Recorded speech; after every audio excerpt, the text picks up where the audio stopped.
8th frame. 129 through the 5th.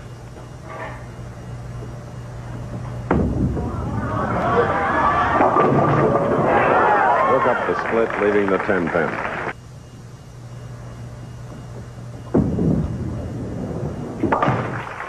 Smooth release.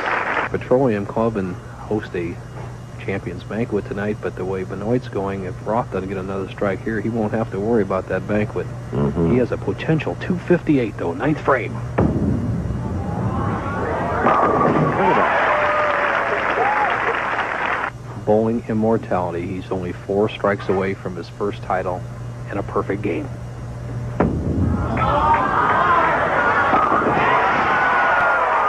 And now he needs 3 more.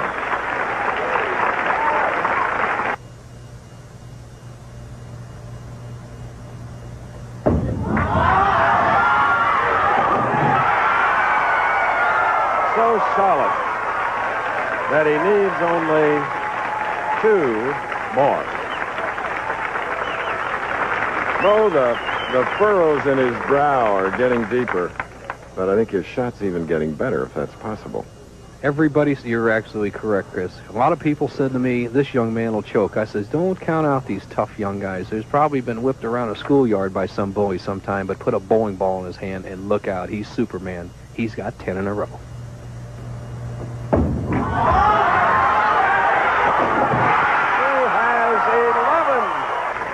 And if this doesn't get your heart pumping, I doubt if there's much that will. 1 to go for 100,000 smackers. This is where years of practice come into play. There's really not much you can think about.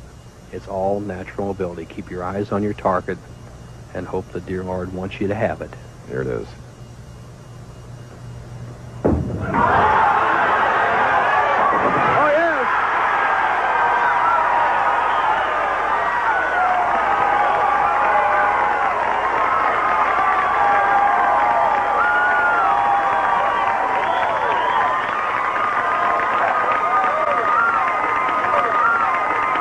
That's 4 out.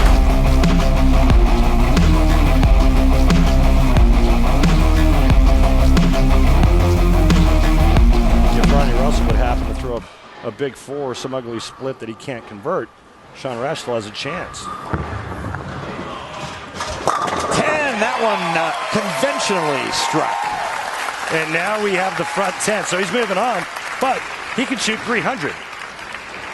Remember, just a couple of weeks ago, Anthony Pepe, 295.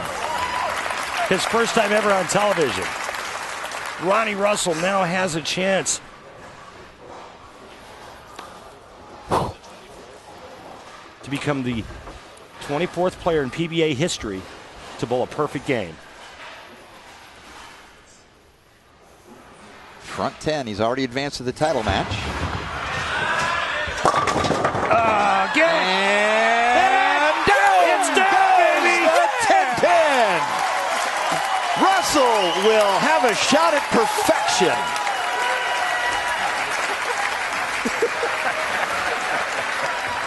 Even Sean Rash has to go when Lady Luck is on your side here in Vegas. You tip your cap. And 260 plus will not be enough on this day for Rash to advance. Yeah. Come on, focus. I'm in, baby. Focus, make a good shot. They're re-racking for me. Here's the barbershop close shave of the day, Randy, and it's a good, long, close shave. This is like the slowest messenger I've ever seen. It just nudges the 10 over, and the 10 pin was like, okay.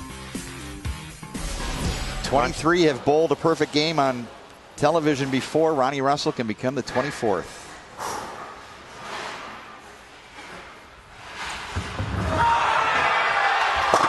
Yeah, 300 in the semifinal of the PBA Chameleon Championship. Ronnie Russell is perfect. Hey, let's run. Focus. I ain't good, okay? I ain't ready to be breath. Win this fucking title. All right. Thanks, man.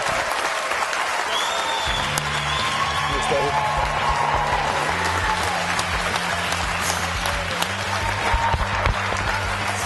It's the 3rd time you've done it.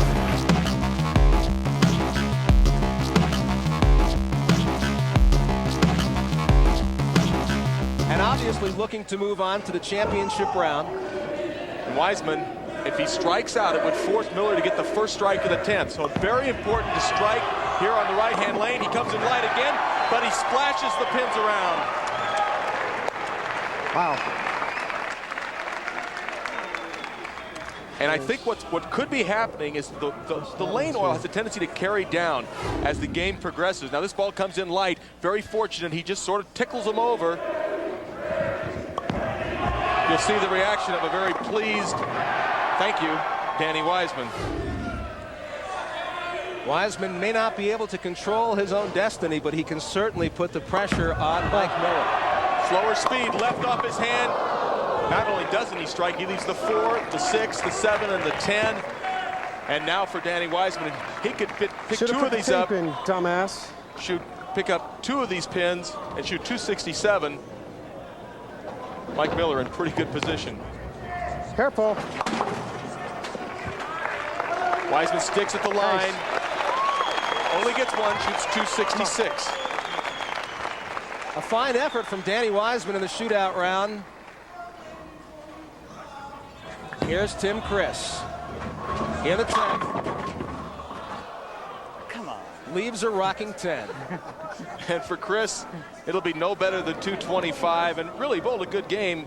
Wiseman has got to be very disappointed with his second shot in the 10th frame, and it really gives Miller a much easier road to the championship game. Tim Chris finishing out his shootout round in the 1999 National Bowling Stadium Open.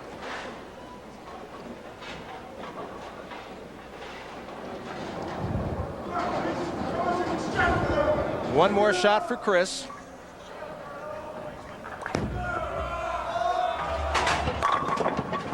Yeah, that's solid 9. Tim Chris bowled a very, very good game, Gary, but boy, he just couldn't get the carry. 224 for Tim Chris. Well, here's the situation. Mike Miller, front 9. If he did a strike on this frame right here, the first ball of the 10th, he's going to win the shootout round. And then he can start thinking about shooting 300. One more good shot, that's all he wants. And that wasn't just a good shot, Gary, that was a great shot. The best shot he's thrown the entire game. Having one day off certainly did not affect Mike Miller. High flush in the pocket, and Mike Miller, what's he thinking about now? He's thinking about 10,000 reasons why 300 would be a good thing to do. 2 more strikes, he's got it.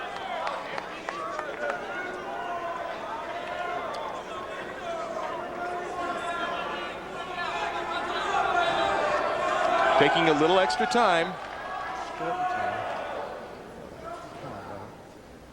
Just needs to maintain his form. Every shot, high flush in the pocket. Will it fall? It does. A very light right hit takes care of the 10 pin.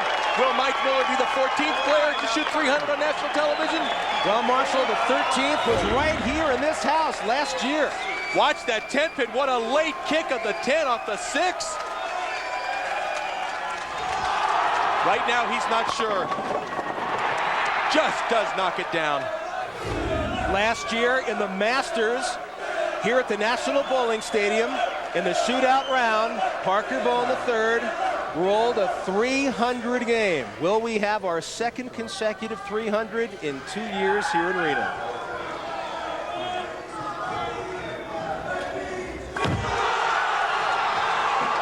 He did it! And yes, we do! Mike Miller has not only won the shootout round, he's $10,000 richer.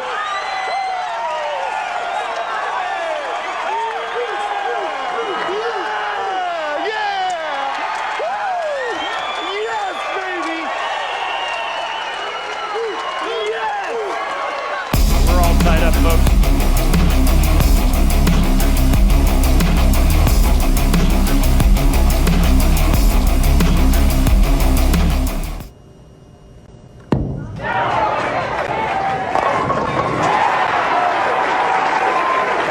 Amazing. It's a strike to win the tournament. Look at the scoreboard. Ozio, if he strikes 2 more times, will have 279.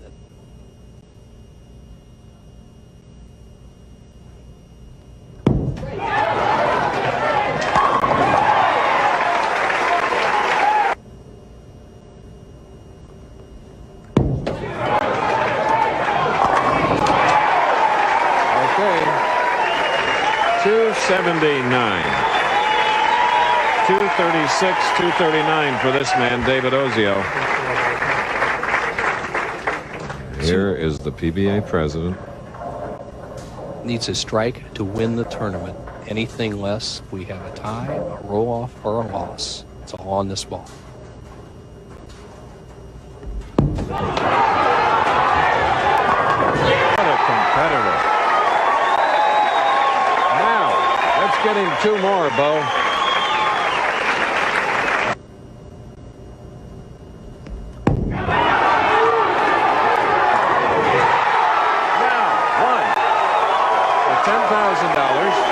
He's already won 23. Imagine what Tammy and Chris are doing back in Indianapolis. Oh, what a thrill for everybody. Walter Ray Williams Jr. had the first 11 in a row this year, left a 10-pin. Let's see what the destiny of Aulby is.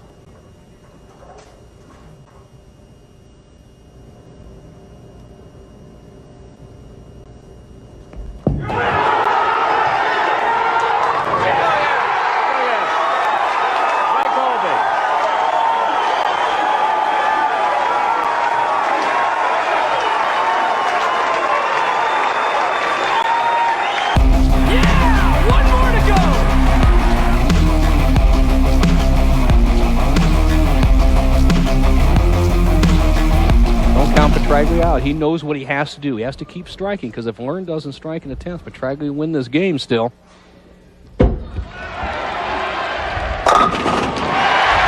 Best ball of the day by John right there. In the 9th. Only the 6th pin in the 7th frame. John taking his time now. John, potential 279 if he takes it out here in the 10th, would force Bob Learn Jr. to strike on the first ball to win the match, despite starting with 9 in a row. Meticulous John Petraglia.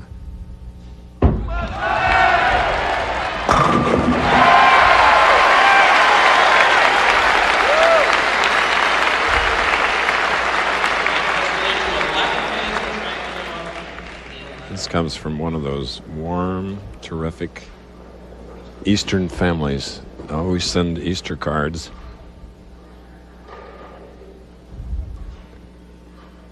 A lot of things running through Bob Learn Jr.'s mind. He's thinking still about having to win the game. The next goal in front of him would be a perfect game. Let's see. I know his mom and dad are proud of his performance here today. It has been just terrific. Except for that 6th pin in the 7th frame. I won't even say except for.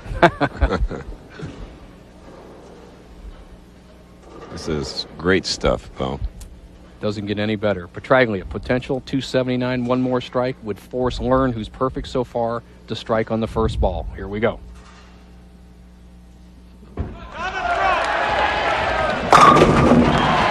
Oh, the 49-year-older has really applied, turned the screw. 279.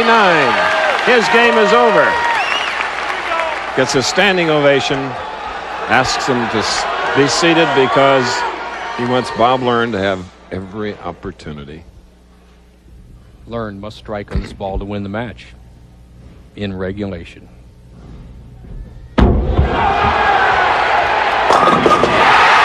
We need only 2 more, ladies and gentlemen. $100,000. Eastway Lanes, $100,000. There is Stacy.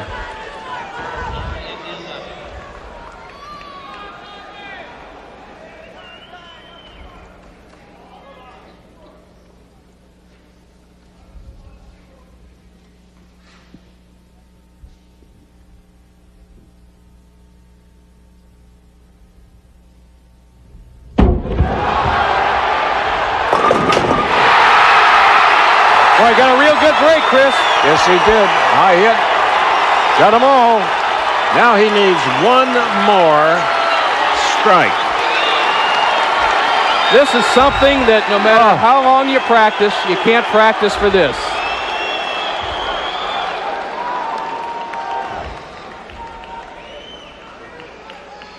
The 10th frame for 300 is where you separate the pretenders from the real thing. $100,000 on this ball.